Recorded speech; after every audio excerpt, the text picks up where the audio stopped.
Hello and welcome to the MAML Manual. I'm Sebastian. And I'm Iris. And today we'll be doing a short video on the 3 problems in this year's Meet 3 Topic 2, Exponents and Radicals. Without further ado, let's jump right into it. Alright, here's the 3-pointer from this year's Exponents and Radicals section.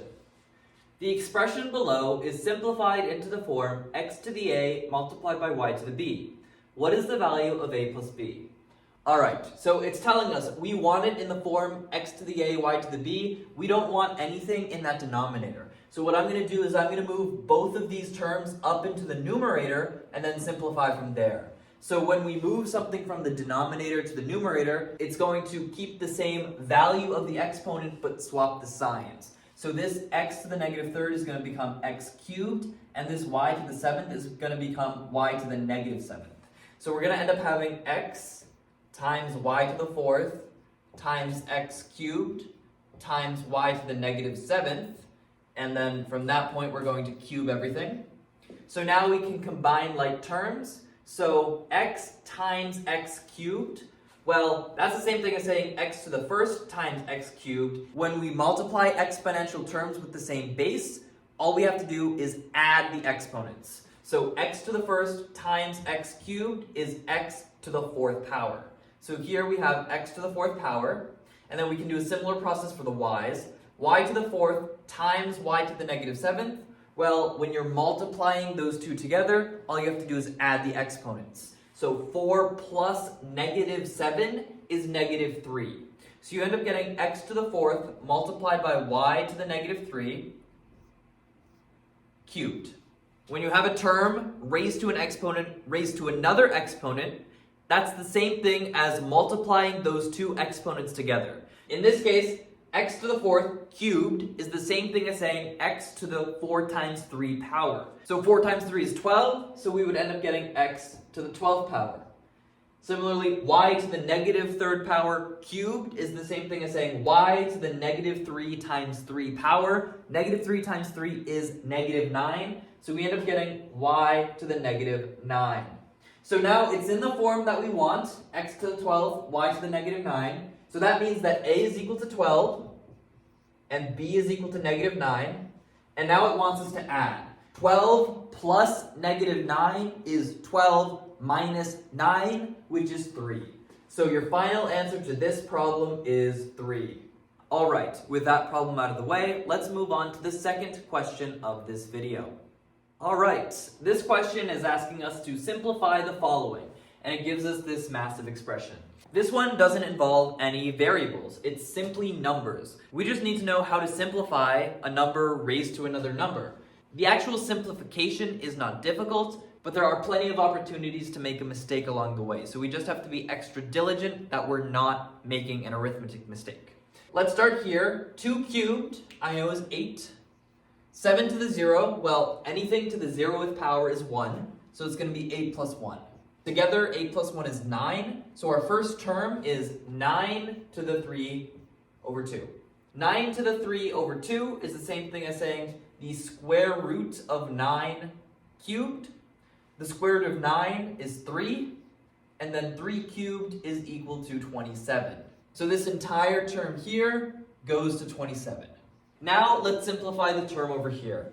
27 to the 1/3 power, well, that's the same thing as taking the cubed root of 27. And the cubed root of 27 is 3, so we have a 3 right there.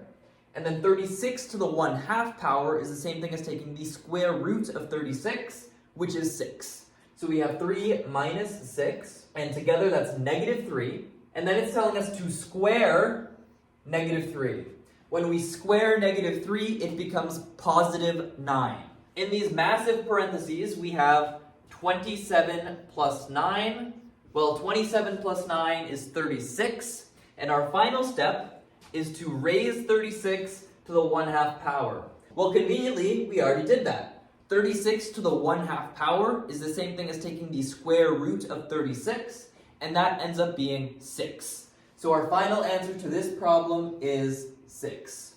Alright, let's move on to the final problem of this video. Alright, here's the 5-pointer from this year's Exponents and Radicals section. Solve faux x, and then it gives us this equation.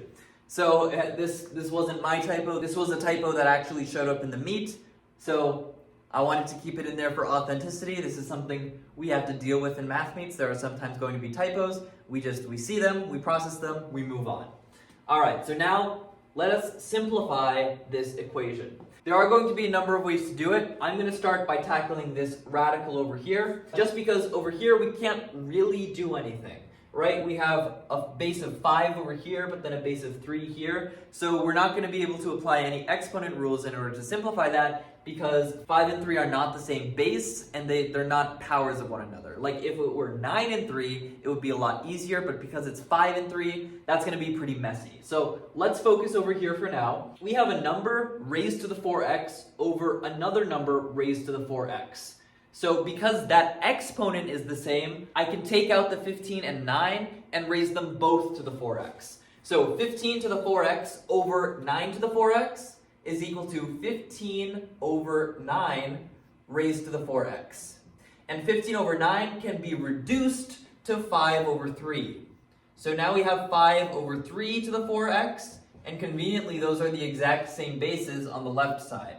So now all we have to do is take the square root of this, and when we take the square root, that's the same thing as raising it to the 1/2 power. So it ends up being 5 over 3 raised to the 4x power, raised to the 1/2 power, and when it's raised to an exponent and then another exponent, you can just multiply those exponents. So 4x and 1/2, those go together to get 2x. So what we end up getting on this side is 5/3 raised to the 2x.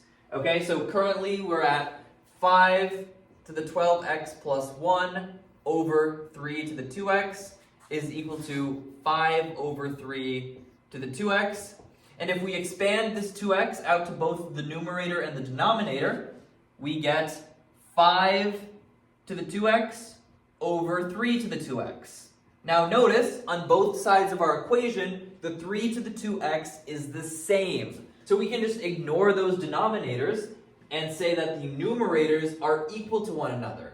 So we can say that 5 to the 12x plus 1 is equal to 5 to the 2x. And because they have the same base, we can equate the exponents. So we can say that 12x plus 1 is equal to 2x. Now this is just basic algebra. We subtract the 12x from the left side and we get that 1 is equal to negative 10x. Divide both sides by negative 10 and we get that x is equal to negative 1 over 10 as our answer. So that is our final answer. If we wanted to be diligent, what we could do is just come back over here and make sure that it works, because we can't divide by 0. The thing is, when you raise a positive base to any number, that number can never be 0. In fact, that number will always be positive. So this denominator will never be 0, and therefore, no matter what we got for x, it would be valid, right? So just to be diligent, just to make sure that we're not breaking any mathematical rules, because we can't divide by 0, but we don't have to worry about that because this denominator will never be 0. So our answer is valid. Our final answer, x is equal to negative 1/10. With this problem complete, this concludes our video on the 3 problems from this year's Exponents and Radicals section. This was our video on the 3 problems in this year's Meet 3 Topic 2 Exponents and Radicals. Thank you for watching. I'm Sebastian. And I'm Iris. And we're the MAML Manual.